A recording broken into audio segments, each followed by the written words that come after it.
ಹೊಸೂರು ಗ್ರಾಮದ ಎಲ್ಲ ಜನಾಂಗದ ಸಾರ್ವಜನಿಕರು ಸ್ಮಶಾನ ಭೂಮಿ ಸ್ವಾಧೀನಕ್ಕೆ ನೀಡುವಂತೆ ಒತ್ತಾಯಿಸಿ ಪ್ರತಿಭಟನೆ. ಯಳಂದೂರು ತಾಲೂಕಿನ ಟಿ ಹೊಸೂರು ಗ್ರಾಮದ ಎಲ್ಲ ಜನಾಂಗದ ಸಾರ್ವಜನಿಕರು ಸ್ಮಶಾನ ಭೂಮಿಯಲ್ಲಿ ಮಂಗಳವಾರ ಗ್ರಾಮಸ್ಥರು ಪ್ರತಿಭಟನೆ ಮಾಡಿದರು. ಗ್ರಾಮದಲ್ಲಿ 2025-26ನೇ ಸಾಲಿನಲ್ಲಿ ಸರ್ವೆ ನಂಬರ್ 48ರಲ್ಲಿ ವಿಸ್ತೀರ್ಣ 1 ಎಕರೆ 10 ಗುಂಟೆ ಜಮೀನು ಸಾರ್ವಜನಿಕ ಸ್ಮಶಾನಕ್ಕೆ ಮಂಜೂರಾಗಿರುತ್ತದೆ. ಈ ಜಮೀನನ್ನ ರೈತ ಸಂಘದ ಪ್ರಭಾವಿ ಮುಖಂಡ ಸ್ವಾಮಿಗೌಡರವರು ಸುಮಾರು 20 ವರ್ಷಗಳಿಂದಲೂ ವಶಪಡಿಸಿಕೊಂಡು ಶವ ಸಂಸ್ಕಾರಕ್ಕೆ ಅಡ್ಡಿಪಡಿಸುತ್ತಿದ್ದಾನೆ. ಈ ಬಗ್ಗೆ ದಂಡಾಧಿಕಾರಿ ಜಯಪ್ರಕಾಶ್ ಹಾಗೂ ಸರ್ವೆ ಇಲಾಖೆಯ ಅಧಿಕಾರಿಗಳು ಸೇರಿ ಗ್ರಾಮದ ಸಾರ್ವಜನಿಕರ ನೇತೃತ್ವದಲ್ಲಿ ಅಳತೆ ಮಾಡಿ ಕಲ್ಲು ನೆಟ್ಟಿರುತ್ತಾರೆ. ಆದರೆ ಮತ್ತೆ ಸ್ವಾಮಿಗೌಡ ಆ ಕಲ್ಲನ್ನ ಕಿತ್ತು ಹಾಕಿ ದರ್ಪ ತೋರಿದ್ದಾನೆ. ಈ ವಿಷಯವಾಗಿ ಗ್ರಾಮಸ್ಥರು ಎಲ್ಲ ಸೇರಿ ತಹಶೀಲ್ದಾರ್ ನಯನ ಅವರಿಗೆ ಸೆಪ್ಟೆಂಬರ್ 2ರಂದು ಖುದ್ದು ಸ್ಥಳದಲ್ಲಿ ನಿಂತು ಟ್ರಂಚ್ ಮಾಡಿ ಗ್ರಾಮಸ್ಥರಿಗೆ ನೀಡಬೇಕೆಂದು ಮನವಿ ಮಾಡಿದರು. ಆದರೆ ತಹಶೀಲ್ದಾರ್ ಅವರು ನಮ್ಮ ಮನವಿಗೆ ಸ್ಪಂದಿಸುತ್ತಿಲ್ಲ. ಇದರಿಂದ ಪ್ರಭಾವಿ ಪರ ಇದ್ದಾರೆ ಎಂದು ಸ್ಮಶಾನದಲ್ಲಿ ಪ್ರತಿಭಟನೆ ಮಾಡಿದರು. ಸ್ಥಳಕ್ಕೆ ತಹಶೀಲ್ದಾರ್ ನಯನ ಅವರು ಭೇಟಿ ನೀಡಿ ಮಾತನಾಡಿದರು.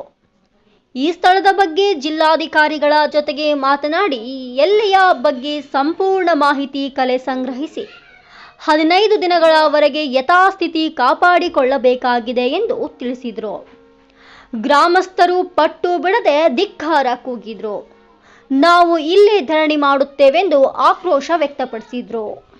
ಈ ಸಂದರ್ಭದಲ್ಲಿ ಸಬ್ ಇನ್ಸ್ಪೆಕ್ಟರ್ ಕರಿಬಸಪ್ಪ, ಗ್ರಾಮದ ಮುಖಂಡ ಮಹದೇವಗೌಡ, ಒಬಿಸಿ ಕೊಳ್ಳೇಗಾಲ ಬ್ಲಾಕ್ ಅಧ್ಯಕ್ಷ ಚಂದ್ರಶೇಖರ್, ಶ್ರೀಧರ್, ಯಜಮಾನರಾದ ರಾಜ್, ಲಿಂಗರಾಜ್, ರಂಗಸ್ವಾಮಿ, ಲಿಂಗರಾಜ್ ಹಾಗೂ ಎಲ್ಲ ವರ್ಗದ ಗ್ರಾಮಸ್ಥರು ಹಾಗೂ ದಲಿತ ಸಮುದಾಯದ ಮುಖಂಡರು ಹಾಜರಿದ್ದರು. ವರದಿ ಎಸ್ ಪುಟ್ಟಸ್ವಾಮಿ, ಹೊನ್ನೂರು, ಕನಕ ಟಿವಿ ನ್ಯೂಸ್, ಚಾಮರಾಜನಗರ.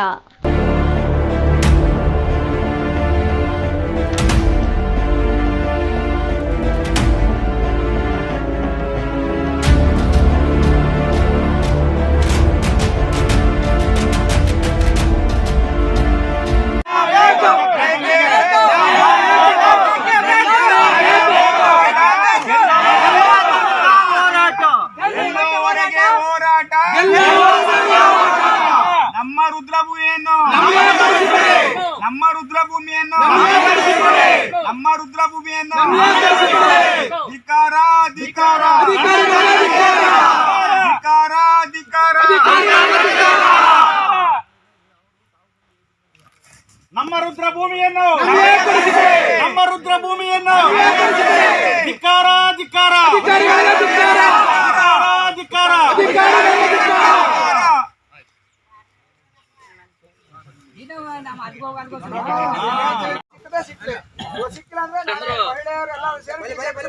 ಆಯ್ತು ಬಿಡಿ, ಮೇಡಮ್ ಬರ್ತಾರೆ ಅಂತ ಹೇಳಿದ್ರು.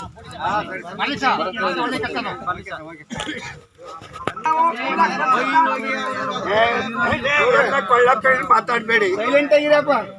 ಶಾಂತಿಯುತವಾಗಿ ವರ್ತಿಸುವುದನ್ನ ನಮ್ಮ ಬಲಹೀನತೆ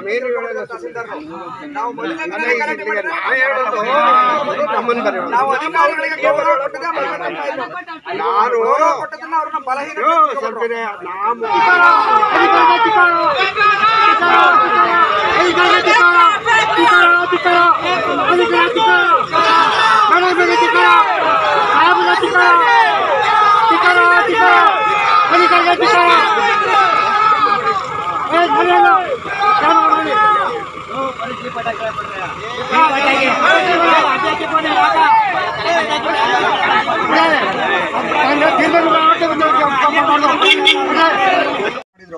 ಅವತ್ತೇನಾಗಿತ್ತು, ಇಲ್ಲಿ ಬೆಳೆ ಇತ್ತು. ನಾವು ಅವ್ನು ನಮ್ಮಂಗೆ ರೈತನ ಒಂದು ಮಾನವೀಯತೆ ದೃಷ್ಟಿ ಇದೊಂದು ಬೆಳೆ ಕಬ್ಬು ತರ್ಕತ್ರಿಪ್ಪ, ಆಮೇಲೆ ಹ್ಯಾಂಡ್ ಓವರ್ ಮಾಡ್ಕೊಡ್ತೀನಿ ತೊಟ್ಕೊಂಡ. ಅಷ್ಟೊತ್ತಿಗೆ ಜಯಪ್ರಕಾಶ್ ಸಾರು ಟ್ರಾನ್ಸ್ಫರ್ ಆದರು. ಈಗ ಒಬ್ಬರು ತಹಸೀಲ್ದಾರ್ ಹೊಸಬರು ಬಂದಿದ್ದಾರೆ, ನಯನ ಮೇಡಮ್ ಅವರು. ನಾವು ಕಾನೂನು ರೀತಿಯಲ್ಲಿ ಹೋಗ್ಬೇಕು ಅಂತ ಅವ್ರಿಗೆ ಒಂದು ಮನವಿ ಕೊಟ್ಟು, ಏನು ಮನವಿ ಕೊಟ್ಟು, ಟ್ರಂಚ್ ಹೊಡಿಸ್ತೀವಿ, ನೀವು ಆದೇಶ ಮಾಡಿ ನಿಮ್ ಗಮನಕ್ಕೆ ತಂದ್ಬಿಟ್ಟು ಹೊಡಿಸ್ತೀವಿ, ಬೌಂಡ್ರಿ ಫಿಕ್ಸ್ ಮಾಡ್ಕೋತೀವಿ ಅಂತ. ಬೌಂಡ್ರಿ ಫಿಕ್ಸ್ ಆಗಿತ್ತು ಸರ್, ಟ್ರಂಚ್ ಹೊಡಿಸ್ತೀವಿ, ನಿಮ್ ಗಮನಕ್ಕೆ ತಂದ್ಬಿಟ್ಟು ಅಂತ ಅದನ್ನ ಸಮಾಧಿ ಮಾಡೋಣ, ರುದ್ರಭೂಮಿನ ಅಭಿವೃದ್ಧಿ ಪಡಿಸ್ಕೊಳಕ್ಕೆ.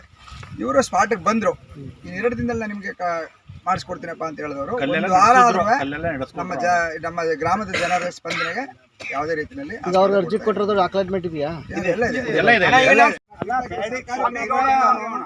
ಮೇಡಮ್ ಅವರ ನಾವೇನು ತಿಳ್ಕೊಂಡಿದ್ದೆ ಗೊತ್ತೇ, ನಮ್ಮ ಗ್ರಾಮಸ್ಥರೆಲ್ಲ ಬರೀ ಕಲ್ಲು ನೆಡ್ಸಿತಾರೆ ಅಷ್ಟೇ, ಅನುಭವ ಬಿಟ್ಕೊಟ್ಟಿಲ್ಲ. ಹೌದು ಮೇಡಮ್, ಬಾಡಿನ ಸಾಹೇಬ್ರಿಗೆ ಹೇಳ್ಬಿಟ್ಟೋಗಿರೋ, ಬಾಡಿನ ಹಾಕ್ಸಕ್ ಅವ್ರಿಗೆ ಹೇಳ್ಬಿಟ್ಟೋದ್ರು, ಅವರೇ ನಿಂತಿದ್ರು. ಅವತ್ತು ಕಾರಣಾಂತರದಿಂದ ನಮ್ಮಲ್ಲಿ ಮೂಢನಂಬಿಕೆ ಹೊಂದಿದೆ, ಗುಳಿನ ಬೇರೆ ಕಡೆ ಗೊತ್ತಿದೆ ತಗೊಂಡ್ಬಿಟ್ರೋದ್ರಿಂದ ರಾವ್ ಕೇಳುತ್ತೆ ಅಂದ್ಬಿಟ್ಟು ಅಲ್ಲಿ ಹಾಕಿದ್ರು ವಿನಃ ಸಾಹೇಬ್ರಿಗೆ, ತಹಸೀಲ್ದಾರ್ ಸಾಹೇಬ್ರು, ಜಯಪ್ರಕಾಶ್ ಸರ್. ಈಗ ನಾನು ಹೇಳೋದು ಇರ್ಲಿ, ನಿಮ್ಗೆ ಇದೇ ಜಮೀನ್ ಬೇಕೋ ಸ್ಮಶಾನ ಬೇಕೋ?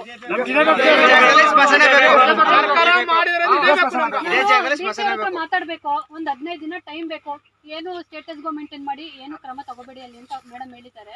ನೀವೆಲ್ಲ ಅಲ್ಲಿ ಮಾತಾಡ್ತಾರೆ ಇವರು. ಆಯ್ತು, ಈಗ 15 ದಿನ ಟೈಮ್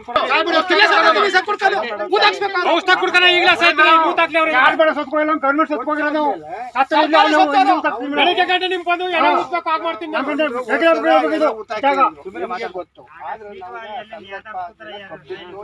ನಾವು ಏನೋ ಬೇರೆ ಕಡೆ ತಗೊಂಡ್ಬಿಟ್ಟಿದ್ರು, ಮಾಡ್ಲಿಲ್ಲ. ಪುನಃ ಈ ಮೇಲೆ ಬಂದ್ ಮಾತಾಡೋಣ ಅಂತ ಹೇಳಿದ್ದು. ಓಪನ್ ಆಗಿ ನಾನು ಮಾತಾಡಕ್ ಆಗಲ್ಲ ಅದನ್ನ. ಆಗಂಗಿದ್ರೆ ನಾನು ನಿಮ್ನೆಲ್ಲ ಇಷ್ಟೋ ತನಕ ಕಾಯಿಸ್ಬೇಕಿತ್ತ? ನಮ್ದು ಕೆಲಸನೂ ನಾವು ಮಾಡ್ಬೇಕು, ಕಾನೂನಲ್ಲಿ ಏನಿದೆ ಅದನ್ನೇ ಮಾಡ್ಬೇಕು. ಅಲ್ಲ ಮೇಡಮ್, ಹೋದ್ ಬಾರಿ ಸಾಹೇಬ್ರು ಬಂದು ನಿಮ್ ಹ್ಯಾಂಡ್ ಓವರ್ ಮಾಡಿದೀವಿ, ಗ್ರಾಮ ಪಂಚಾಯತಿಗೆ ಹ್ಯಾಂಡ್ ಓವರ್ ಮಾಡ್ತೀವಿ, ನೀವು ಅಭಿವೃದ್ಧಿ ಮಾಡಿಸ್ಕೊಳ್ಳೋದು ನಿಮ್ ಜವಾಬ್ದಾರಿ, ಪದೇ ಪದೇ ಬರಬಾರ್ದು ಅಂತ ಹೇಳಿದಾರೆ. ಅದು ರೆಕಾರ್ಡ್ ನಮ್ಮ ಹತ್ರ ಇದೆ. ಅಲ್ಲ ಮೇಡಮ್, ಪದೇ ಪದೇ ಮಾಡ್ಬಾರ್ದು.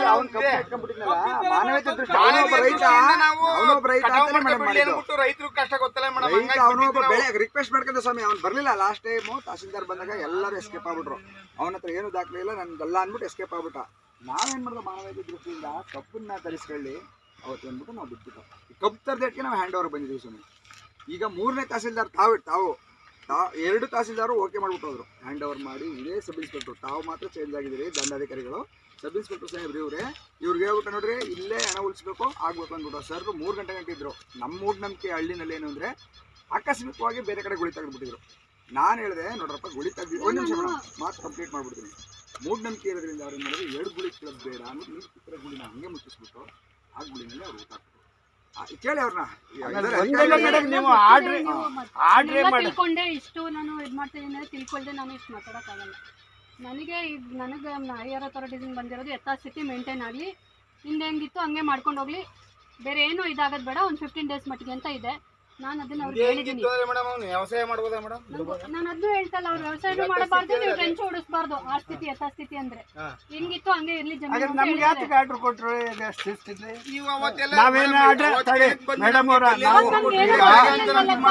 ನಾನು ಏನನ್ಬಿಟ್ಟೋದು ನಿಮ್ಗೆ, ಆಫೀಸ್ಗೆ ಹೋಗಿ ನೋಡ್ತೀನಿ ನಾನು ಅಂತ ಹೇಳ್ದೆ ಅಲ್ವಾ? 20 ವರ್ಷದಿಂದ ಇದ್ದಿದ್ದು ಈಗ 15 ದಿನ ಯಥಾಸ್ಥಿತಿ ಅಂದ್ರೆ ಈಗ ಅವ್ರು ಉಳುಮೆ ಮಾಡಕ್ಕಂತ ಮಾಡ್ಕೊಳ್ಳಿ. ನಮ್ಗೆ